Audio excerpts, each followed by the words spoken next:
बिस्मिल्लाहिर्रहमानिर्रहीम। आज का लेक्चर नंबर 12 है। तो चैप्टर नंबर 2 में टॉपिक नंबर 2 है इसका डिस्कवरी ऑफ इलेक्ट्रॉन है। 2.1 टॉपिक है इसका, ठीक है। इससे पहले हमने डाल्टन के पोस्टुलेट और उसकी लिमिटेशन को एक्सप्लेन किया था, ठीक है।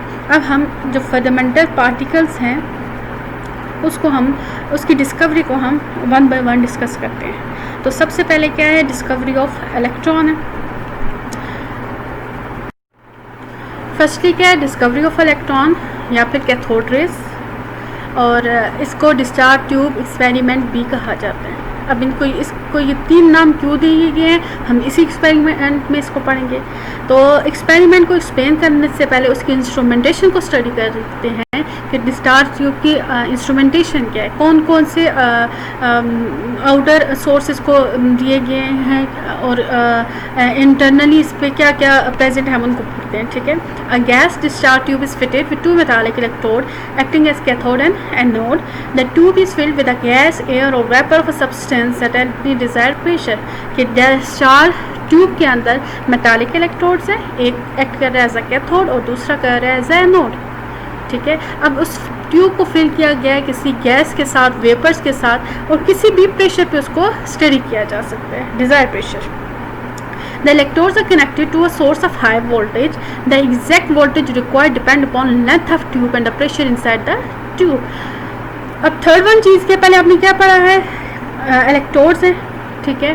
फिर आपने कहा है कि किसी भी प्रेशर पे उसको स्टडी किया जा सकता है। इट्स मीन कि वैक्यूम पंप इसके साथ कनेक्टेड है।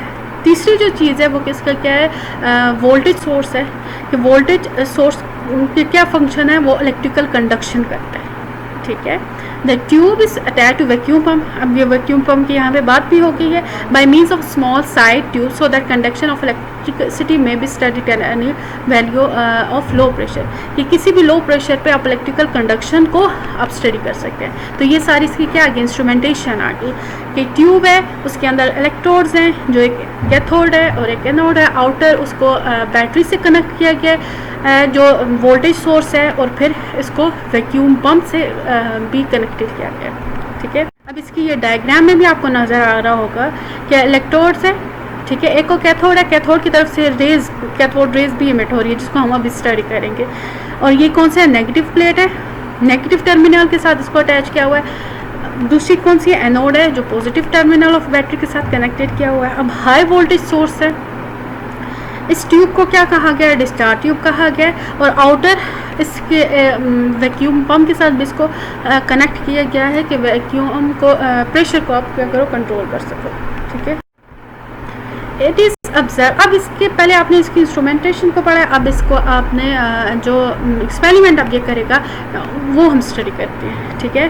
तो क्या है इसके एक्सपेरिमेंट में, it is observe that current does not flow through gas at ordinary pressure even at high voltage of 5000 volts, ठीक है। कि जिस वक्त पहले इसकी जो ऑब्जर्वेशन थी वो क्या थी कि जिस वक्त ऑर्डिनरी प्रेशर पे वोल्टेज, हाई वोल्टेज अप्लाई की गई है, तब कोई भी इलेक्ट्रिकल कंडक्शन नहीं हुई थी, ठीक है, करंट फ्लो नहीं हुआ था, जो इसकी पहली ऑब्जर्वेशन थी। फिर क्या था, when the pressure inside tube is reduced to 0.1 and high voltage 5000 to 10,000 volt is apply. अब दूसरी उसने क्या कंडीशन यूज़ की कि प्रेशर को फर्दर रिड्यूस किया। पहले ऑर्डिनरी प्रेशर था, अब प्रेशर को रिड्यूस करके कितना ले आए, 0.1 mm of Hg, और वोल्टेज कितना सप्लाई किया, 5000 to 10,000 की उसकी सेकेंड कंडीशन। तब क्या हुआ था, then electric discharge take place through the gas producing a uniform glow inside the tube. तब वहाँ पे एक इलेक्ट्रिक डिस्चार्ज का प्रोसेस हुआ था और एक यूनिफॉर्म ग्लो ट्यूब के अंदर प्रोड्यूस हुआ था, ठीक है। तो पहली ऑब्जर्वेशन थी क्या थी कि नॉर्मल प्रेशर पे इलेक्ट्रिकल कंडक्शन नहीं हुआ। जिस वक्त प्रेशर को रिड्यूस किया गया 0.1 पे, तो तब वोल्टेज क्या था, 5000 to 10,000 था, तो यूनिफॉर्म ग्लो प्रोड्यूस हुआ था। थर्ड ऑब्जर्वेशन उसकी किया थी, when pressure is reduce further to about 0.1 dot the original glow disappear. Again pressure क्या हो गया, रिड्यूस की कर दिया 0.1 से 0.01, तो यूनिफॉर्म ग्लो जो पहले था वो अब क्या हो गया, अगेन डिसअपियर हो गया. Some rays are produce which create fluorescent on the glass wall opposite to the cathode. उस वक्त कुछ रेज, जो मेन इसकी ऑब्जर्वेशन थी, कुछ रेज इमिट हुई थी कैथोड से, जो किसकी तरफ मूव कर रही थी, एनोड की तरफ. ठीक है, These rays are called the cathode. उसको इसने नाम दिया, कैथोड रेज का नाम दिया. The color of glow of fluorescent produced on the wall of glass to depend upon the composition of glass. कि अब ग्लास के इस मटेरियल का यूज़ हुआ है, उस पर वो उसका ग्लो, उसका कलर वगैरह, उसका फ्लोरेसेंस वगैरह डिपेंड करता है. ठीक है, 3 इसकी ऑब्जर्वेशन थी. नॉर्मल प्रेशर पर इलेक्ट्रिकल कंडक्शन नहीं था. ठीक है, जिस वक्त प्रेशर को रिड्यूस किया गया तब इलेक्ट्रिकल कंडक्शन का प्रोसेस हुआ और यूनिफॉर्म ग्लो अपीयर हुआ. जब फर्दर इलेक्ट्रिकल कंडक्शन हुई तो तब वहाँ पे क्या हो गया, अगेन ग्लो डिसअपीयर हो गया. अब ये 3 ऑब्जर्वेशन जो थी, इसकी क्या रीज़न थी? पहली रीज़न तो ये थी कि आपने पहले कहा है कि डिस्चार्ज ट्यूब के अंदर गैस फिल्ड है, तो जिस वक्त गैस फिल्ड होगी तो वो इलेक्ट्रिकल कंडक्शन का प्रोसेस नहीं होने देते, वहाँ पे रेस जो है वो ट्रैवल नहीं करेंगी. इस वजह से इलेक्ट्रिकल कंडक्शन नहीं हुआ.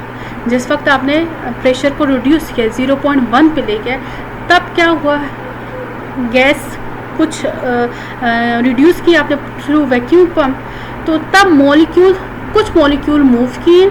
ठीक है, यूनिफॉर्म ग्लो क्रिएट हुआ है. अब यूनिफॉर्म ग्लो किसकी वजह से हुआ है कि उस गैस जो प्रेजेंट थी उसके के अंदर जो एटम्स थे, इलेक्ट्रॉन्स उनके अंदर प्रेजेंट जो थे वो एक्साइटेड स्टेट में चले गए थे. ठीक है, वो स्ट्राइक करने से, मॉलिक्यूल के स्ट्राइक से इलेक्ट्रॉन क्या हो गए, एक्साइटेड हो गए. जब वो डी एक्साइटेड हुए तो कुछ रेज इमिट हुई जो लाइट की फॉर्म में इमिट हुई थी. तो वो लाइट जो इमिट हुई थी उन्होंने यूनिफॉर्म ग्लो क्रिएट कर दिया था. ठीक है, सेकेंड इसकी ऑब्जर्वेशन थी. थर्डली क्या थी कि जब प्रेशर को और रिड्यूस किया तब ग्लो फिर डिसअपीयर हो गया. प्रेशर को रिड्यूस करने से क्या हो, गैस मॉलिक्यूल और रिड्यूस हो गए. तो जब गैस मॉलिक्यूल कम हो गए तो स्ट्राइक करने के लिए कोई मॉलिक्यूल ही नहीं था, तो वहाँ पे फिर ग्लो नहीं हुआ था. ठीक है, ये 3 इसकी ऑब्जर्वेशन थी. अब कैथोड रेज क्यों कहा है कि कैथोड की तरफ से रेज जो है वो इमिट हो रही थी. ठीक है, वो और जाके स्ट्राइक कर रही थी अपोजिट का कैथोड पे, तो इस वजह से उनका नाम क्या था, कैथोड रेज उनका नाम दिया गया था. अब कुछ प्रॉपर्टीज़ हैं कैथोड रेज की जो हम 1 बाय 1 स्टडी करते हैं. सबसे पहले कहा गया है कि cathode rays are negatively charge है. ठीक है, कैथोड रेज कैथोड से इमिट हो रही है और opposite to the cathode move कर रही है, तो इट्स मीन कि वो नेगेटिव चार्ज है. In 1985 J Perrin show that when the cathode rays pass between pole of magnet the path of negative charge particle were curve downward to the point 2 by magnetic field. अब यहाँ पे जो rays produce हुई cathode rays, उस पर different condition apply किए गए और फिर उसके बिहेवियर को देखा गया. ठीक है, पहले अप्लाई किया गया मैग्नेटिक फील्ड अप्लाई किया, फिर अप्लाई किया है इलेक्ट्रिक फील्ड अप्लाई किया, फिर दोनों फील्ड्स अप्लाई किए हैं कि मैग्नेटिक फील्ड भी अप्लाई की जाए, इलेक्ट्रिक फील्ड भी अप्लाई की जाए, तब वो बिहेवियर शो कैसे करता है. तो सबसे पहले क्या था, मैग्नेटिक फील्ड अप्लाई किया, तो क्या बिहेवियर शो किया उसने, पार्टिकल कर्व हुए डाउनवर्ड टू द पॉइंट 2. अब ये पॉइंट 2 नेक्स्ट स्लाइड में आपको नज़र भी आ जाएगा कि पॉइंट 2 कहाँ क्या है, किसकी तरफ मूव कर रहा है. ठीक है, इट्स मीन कि मैग्नेटिक फील्ड के अप्लाई करने से वो कुछ बिहेवियर शो करता है.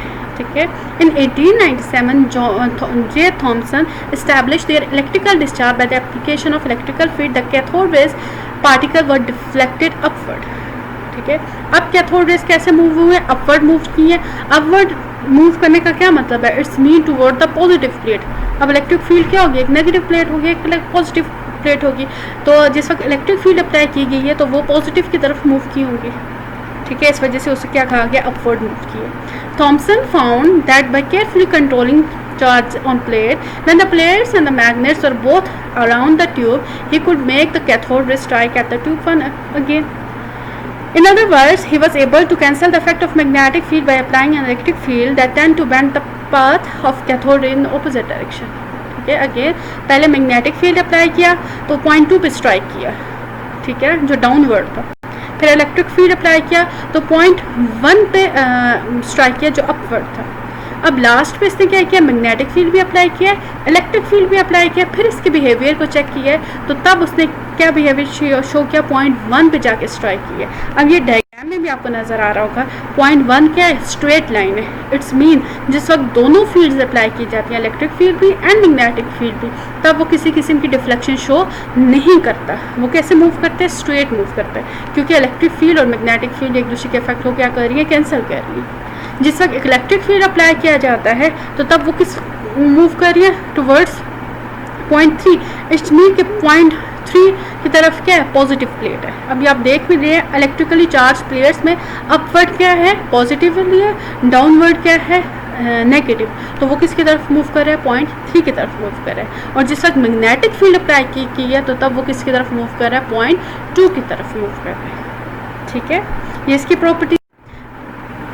नेक्स्ट क्या है, cathode ray cast a shadow of an opaque object, कि अगर किसी ओपैक ऑब्जेक्ट के पे कैथोड रेस को पास करवाया जाए तो वो क्या कर देता है, उसका शेडो प्रोड्यूस कर देता है। ये इसकी प्रॉपर्टीज में से आती हैं। ठीक है, they produce a greenish fluorescence on the striking wall of a glass tube. These rays also produce fluorescence in rare earths and minerals. When placed in path of these rays, alumina glow red and tin stone yellow. It's mean ये जो particles हैं इसके पास कुछ energy भी है कि जिस वक्त ये किसी ग्लास ट्यूब पे या किसी एल्यूमिनियम मिनरल्स वगैरह पे जिस वक्त इनको स्ट्राइक किया जाए तो वो उनका कलर प्रोड्यूस करती है। ठीक है, cathode ray cast a shadow when an opaque object is placed in their path, this prove they travel in the straight line perpendicular the surface of the cathode. अब इसका सोर्स क्या है, cathode rays है।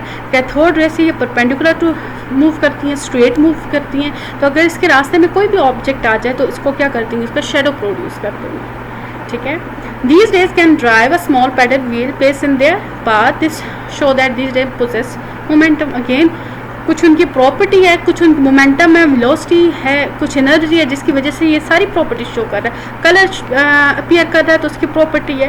Pedal wheel को rotate करवा रहा है तो इट्स मीन उसमें कुछ मोमेंटम है।